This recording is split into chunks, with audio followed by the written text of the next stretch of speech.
Assalamualaikum warahmatullahi wabarakatuh.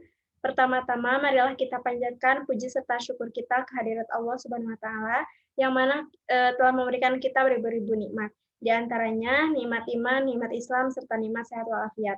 Salawat beserta salam, semoga tetap tercurah limpahkan kepada baginda kita semua, yakni Nabi Muhammad SAW. Alhamdulillah pada kesempatan kali ini kita bisa melakukan presentasi yang akan dibawakan oleh kelompok 2 dengan beranggotakan yang pertama ada Agung Setia yang pertama Pamungkas, yang kedua Dea Amelia, yang ketiga Fatan Alfia Salis, yang keempat ada Fitri Anaziah dan juga Siti Angka. Selanjutnya langsung saja kita ke presentasi. Untuk yang akan presentasi dipersilahkan.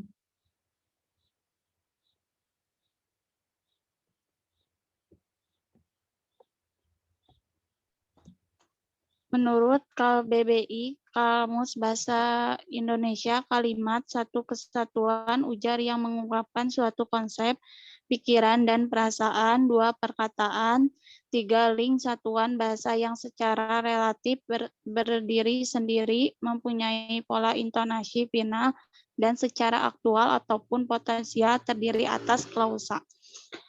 Afektif, satu, perkenaan dengan perasaan seperti takut, cinta, dua, mempengaruhi keadaan, perasaan, dan emosi, tiga, link mempunyai gaya atau makna yang menunjukkan perasaan tentang gaya bahasa atau makna. Kalimat efektif adalah kalimat yang sesuai dengan kaidahan bahasa baik ejaan maupun tanda baca sehingga mudah dipahami oleh pembaca atau pendengarnya. Dengan kata lain, kalimat efektif mampu menimbulkan kembali gagasan-gagasan pada pendengarnya ataupun pembacanya seperti apa yang dimaksud dengan penulis. Menurut para ahli, menurut Nasuha Madi dan Wahyudi, kalimat efektif dipahami sebagai kalimat yang dapat menyampaikan informasi dan informasi tersebut mudah dipahami oleh pembacanya. Menurut Arifin, kalimat efektif adalah kalimat yang memenuhi kriteria jelas sesuai dengan kaidah, ringkasan, dan enak dibaca. Menurut Akidah, Arsyad, dan Ridwan, kalimat efektif adalah kalimat yang benar dan jelas sehingga mudah dipahami orang secara tepat. Jadi, kalimat efektif adalah kalimat yang sesuai dengan kaidahan bahasa, jelas, dan mudah dipahami oleh pendengar atau pembaca. Kalimat efektif haruslah memiliki kemampuan untuk menimbulkan kembali gagasan-gagasan pada pikiran pendengar atau pembaca seperti apa yang terdapat pada pikiran penulis atau pembicara.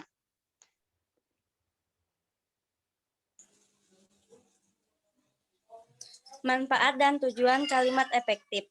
Tujuan penggunaan kalimat efektif adalah menyampaikan gagasan, informasi, perasaan dari si penulis kepada si pembaca, agar tidak terjadinya kesalahan. Secara singkat, tujuan kalimat efektif adalah menyampaikan informasi secara tepat dan penulis kepada pembaca. Syarat kalimat efektif. Pertama, mudah dipahami oleh pendengar atau pembaca. Dua, tidak menimbulkan kesalahan dalam menafsirkan maksud sang penulis. Tiga, menyampaikan pemikiran penulis kepada pembaca atau pendengar dengan cepat. Empat, sistematis dan tidak bertele-tele.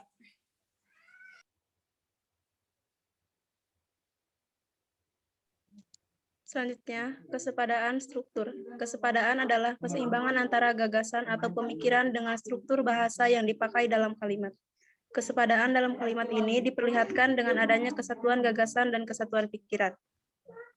Memiliki subjek dan predikat yang jelas, tidak memiliki subjek yang ganda di dalam kalimat tunggal, beberapa kata penghubung intrakalimat.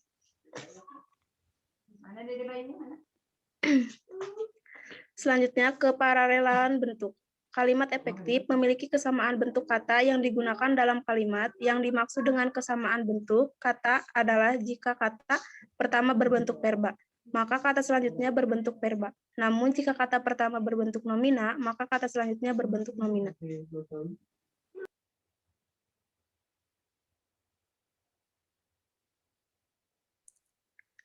Kehematan kata.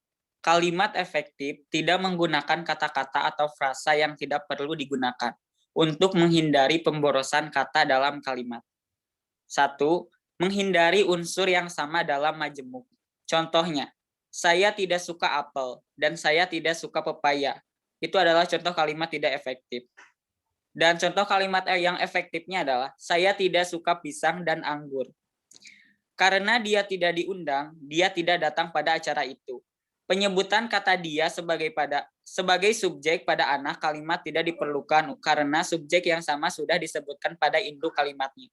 Penyebutan kata dia pada anak kalimat di atas merupakan pemborosan. Pemborosan kata yang sebaliknya dihindari. Perbaikan kalimat di atas adalah sebagai berikut. Karena tidak diundang, dia tidak datang pada acara itu. 2. Menghindari kesinoniman dalam kalimat. Contohnya, saya hanya memiliki 3 buah buku saja. Sedangkan kalimat efektifnya, saya hanya memiliki 3 buku. Yang ketiga, menghindari penjamakan pada kata jamak. Contohnya, para mahasiswa-mahasiswi berunjuk rasa di depan gedung rektorat. Itu adalah contoh kalimat tidak efektif. Sedangkan contoh kalimat efektifnya adalah para mahasiswa berunjuk rasa di depan gedung rektorat. Masih banyak hal-hal yang harus dibahas. Para tamu-tamu undangan sedang menikmati hidangan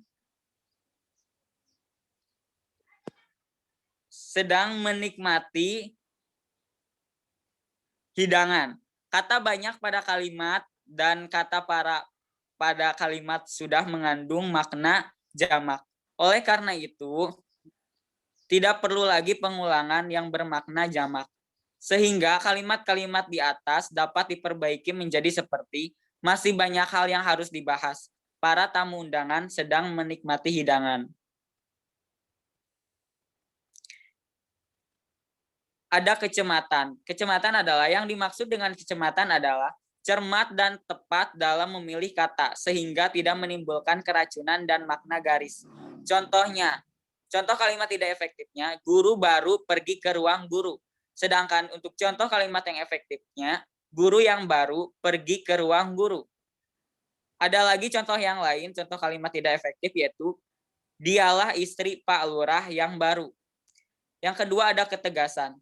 Ketegasan atau penekanan ialah suatu perlakuan penonjolan terhadap ide pokok dari kalimat untuk membentuk penekanan dalam suatu kalimat.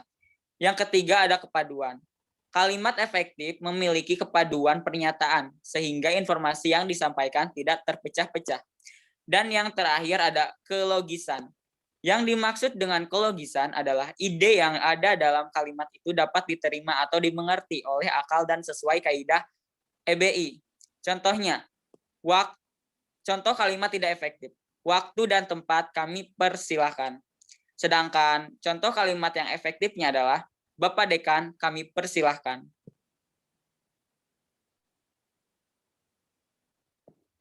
Alhamdulillahirrahmanirrahim, presentasi telah dilaksanakan.